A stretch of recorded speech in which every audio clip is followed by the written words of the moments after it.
begins with a conversation, where your genetic history is rewriting your future, and where we are redefining cardiac, cancer, and orthopedic care with world-class partners. Here, there's an emergency department designed just for kids and mental health.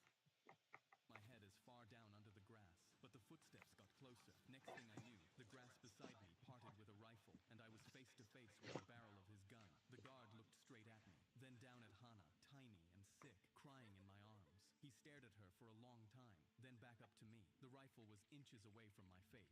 Shift change happens in 10 minutes. This is your chance. Next guard won't be so nice. He stood up and walked away. I counted exactly 10 minutes and moved toward the water. I waded in with Hannah on my shoulders. The current was so strong I couldn't swim, so I walked. A third of the way across the salty water hit Hannah's face and she screamed. The spotlight hit us. "Stop! Turn back or I will shoot!" A different guard yelled from the tower. I froze. Turning back meant labor camp. Keep going meant getting shot. The guard fired and the bullet hit the water 2 feet from me. But then I remembered. The river was international territory. China considered it an act of war if someone was unalived in it. The guard could threaten me, but that's it. I kept walking. The guard screamed, but his rifle never fired. I reached the Chinese shore and collapsed.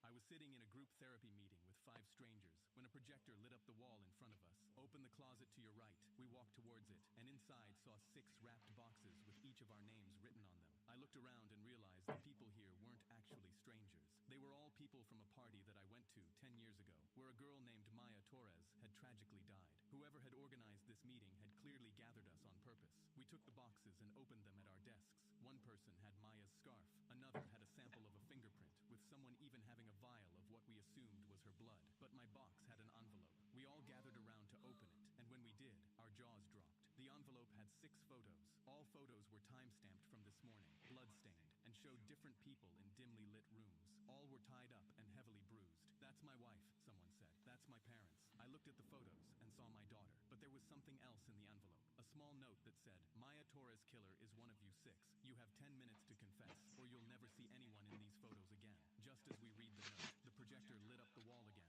this time a 10-minute timer appearing and counting down. We went into panic immediately. We tried to call police, but the room had no signal. We started grilling each other about that night. But then Maya's ex-boyfriend, Chris, refused to say a thing. He said we all know Maya's death was an accident, and whoever organized this was bluffing, because if this was real, police would have arrested them. We all looked at him. We'd been suspecting him for years, but never had any proof. Police had even looked into him when Maya died, but then cleared him. 7 minutes were left, and we'd moved on to inspecting the items in the boxes to try piece it together. With 4 minutes to go, the violence started. Some punched Chris and pinned him to the ground, convinced it was him. With 2 minutes left, the wall lit up again, this time with 6 videos playing at once. The people from the photos were begging for their lives. And then with 60 seconds left, we heard a voice. "I did it!" Chris was curled in the corner. He said he pushed Maya into a river off a dock because she caught him cheating and was going to expose his affair. Just like that, the timer stopped and the door opened. Chris's mom walked in. She was sobbing. She told us that none of what we saw was real. All our loved ones were safe, and all the photos and videos were AI. She explained through tears the only reason she did this was because for years everyone blamed Chris for Maya's death, but she never believed them, losing family and friendships defending her son's name. She wanted to prove he was innocent and engineered a situation where a guilty person would confess. She expected him to stay silent, but he didn't. In trying to prove her son was innocent, she proved he was guilty. I manipulated my dad into doing exactly what I wanted. On my dad's 50th birthday, he decorated the entire living room to look like him and my mom's wedding day. "Your mom's been distant recently, so I want to surprise her with a proposal. Her smile is the only birthday present I need." When my mom finally walked in, she marched straight past my dad, who had his arms open for a hug and started eating like a raccoon. "Mom, did you even get Dad anything?" She laughed. "Get him anything for what?" I looked over, and my dad was broken. I followed him out towards the hallway. "How long are you gonna keep pretending this is okay?" He just stared at the floor with a dish towel over his shoulder. "Your mother's not a bad person. She just shows love differently." I knew I had to do something to show my dad he can do better. So I left the house and knocked on my neighbor Vanessa's door. Some guy walked out buttoning his shirt, and she leaned against the doorframe, still fixing her hair. "Who was that?" She smiled. "Just some guy that likes me." I knew she was perfect for my plan, so I asked, "Do you want to come over for dinner next week as my girlfriend?" "Sure, I guess." As she slammed the door in my face, I smiled brighter than ever. When Vanessa came over a week later, she marched straight to the dinner table and started eating. My mom sat beside her and started eating too. My dad looked stunned. We sat down with them, and I grabbed Vanessa's hand. "I think I'm starting to fall in love with you." She didn't look up. "Thanks, I guess." My dad was even angrier than me. My son just told you he loves you, and you can't even put your fork down. Relax, Dad. She just shows love differently. I looked back to Vanessa and slid a box across the table. I got you something, my love. Can I open it later? I'm eating. I forced myself to tear up, and my dad stood up. I've had enough of you. Get out. After seeing how similar Vanessa was to my mom, my dad finally filed for divorce from my mom. And a year later, on my dad's 51st birthday, his new girlfriend threw him a surprise party. I asked my daughter to send a photo of the man following her. When I saw who it was, I dropped everything and drove straight to her. It was 11 p.m., and I was still at the office when my 15-year-old daughter texted me, "Dad, someone's been following me since 3 train stops ago. He has a knife. I'm scared." My heart dropped into my stomach. She sent me a pin drop of her location, and I was ready to call the police. I responded saying, "Try to send me a photo of who it is so I can describe him to the police officers." She sent it. I recognized him instantly. He was my psycho ex-wife's son. Me and my psycho ex-wife broke up years ago.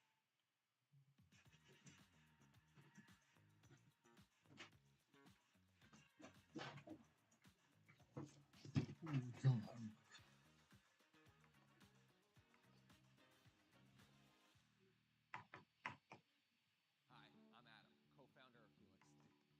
We saw that buying a mattress is way too confusing. Injuries. I parked as fast as I could and ran up to them. "What the hell is going on?" My daughter stood up and interrupted me. "Dad, relax. It's okay. He just needed to find us." I sat down on the steps and looked at my ex-wife's son. He wouldn't make eye contact with me. He was way too skinny, wearing a jacket even though his hands were trembling. "Why were you following her? And why the F did you have a knife?" I asked, unable to hide my anger. His voice was barely above a whisper. "Because I didn't know how else to find you. The knife was just to keep myself safe because I hate the city. I'm sorry for scaring you, sir." He was so fragile that my guard immediately dropped. He turned to my daughter like he was looking for her approval to continue talking, and she nodded silently. He spoke. "My mom is crazy," he started, and I laughed because I knew he was right. But then he continued. "She hits me all the time, with whatever she can find. I've tried to get help, but she hits herself too, and she threatens to tell people that the..." There were tears streaming down his face, and my daughter gave him a hug. He spoke. "I knew I had to find you. You're the only adult that knows who my mom really is, and you're the only adult who's ever been nice to me." I just sat there looking at this kid. Long story short, we filed adoption papers, and that's how my stepson became my actual son. My best friend had been hiding something from me since the day we met. We met on a Friday after school when I saw him carrying a stack of books. A group of guys were walking past him, and one of them tripped him. He hit the dirt, and his books went everywhere. Another one stepped on his glasses, and they all laughed. I almost kept walking, but something made me stop. I put down my bag and helped him pick everything up. His glasses were cracked and his hands were shaking, but he looked up at me and sort of smiled. His name was Kyle. I asked him why he was carrying so many books. He just shrugged. I was heading to a party that night, and I don't know why, but I invited him. Kyle actually showed up. We started talking, and he was a lot cooler than I expected. That Monday, I caught him at his locker, and after some small talk, we started hanging out every day. By junior year, we were inseparable. By senior year, he was a completely different person, confident, funny, and girls loved him. One afternoon, I went over to his house, and his mom opened the door. Before I could even say hi, she pulled me into a hug. She held on for a long time, and when she let go, her eyes were red. "Thank you for being his friend. You have no idea what it means to me." I told her it was nothing. She shook her head. "No, it's everything." Graduation day. Kyle had the highest grades in our class, so he had to give a speech. He was shaking backstage. I told him he'd be great. He walked up to the podium and looked out at the crowd. He didn't give his speech. He told our entire grade about that Friday, how he was carrying every book from his locker because he'd planned to take his own life that night. He didn't want his mom to have to come clean out his locker after he was gone. He said a kid he'd never spoken to stopped and helped him pick up his books and invited him to a party. He looked at me. He saved my life that day, and he didn't even know. My wife called. "There's a man in our house with a knife." I left my work meeting. "Where are you right now?" "In the bedroom closet." I heard him come in through the back door. Her voice kept breaking. "Please come home." The police didn't answer my call. I was extremely worried and ran straight to my car. The second I hit the highway, I called 911, not knowing if they would pick up,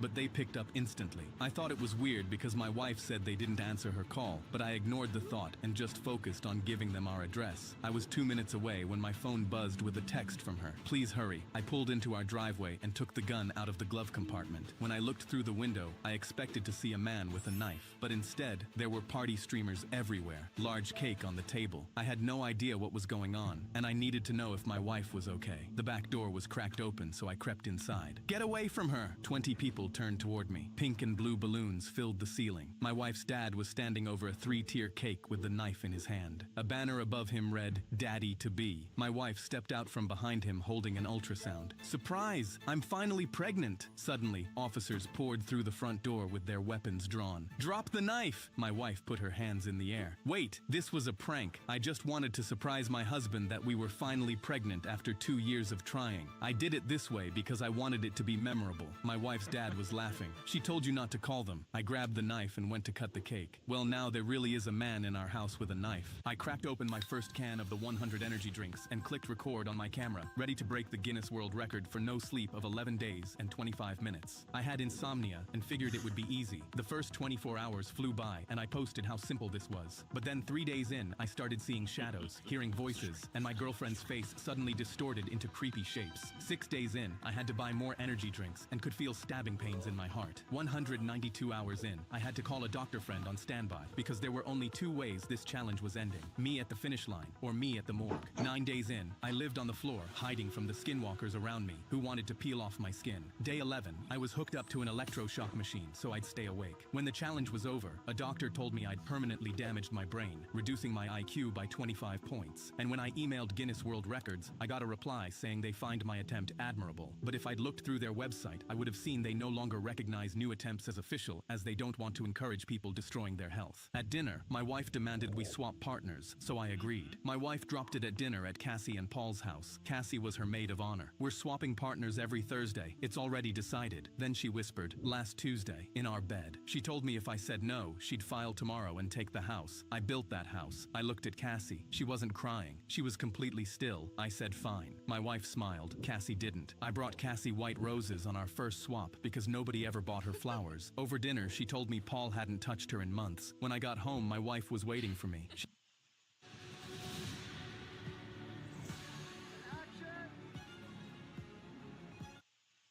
It all started 50 years ago with a single truck and a deep commitment to meet the needs of our community. Since then, we've continued to innovate, developing cutting-edge solutions to meet the demands of the homes and businesses we serve. And you and threw her wine glass at the wall. On her way out the next swap, my wife said Paul actually knows how to keep things exciting. Cassie broke down in my car that night saying she'd known something was wrong for a year. My wife kept pushing. She walked in wearing a necklace Paul bought her and told me Thursdays aren't enough anymore. At her parents' house, her mom smelled cologne on my wife before she even sat down. I told them we're swapping partners, and it was my wife's idea. She started asking what Cassie and I did, and I told her we talked. She went quiet. Cassie's birthday came and Paul didn't show. I told her she deserved someone who remembered. Cassie held on to me, and across the room my wife watched. She didn't go to Paul's that night. My wife is pacing the kitchen saying she's ending this today. I slide my phone across the table. Screenshots. Texts between her and Paul going back 4 months. Messages where she called me boring and laughed at Paul, calling Cassie pathetic. I tell her Cassie sent them the first swap. I tell her Cassie waited for her to say something, and she never did. My wife grabs her phone and dials Cassie. Nothing. Tries Paul. Voicemail. She runs to the window, and Paul's driveway is empty. I tell her Cassie showed him everything last night. She starts pulling at her hair, saying she'll go to Cassie's house right now. I tell her Cassie changed her locks yesterday. My wife grabs the counter, telling me I can't do this to her. I set the divorce papers on the table. You told me it was already decided. So is this. My daughter was waving at a grown man across the daycare parking lot, and he was smiling back at her. But the second he noticed me, he pulled his jacket over his face and cut through the side exit. I crouched down and asked who that was, and she put her finger to her lips. That's my secret buddy.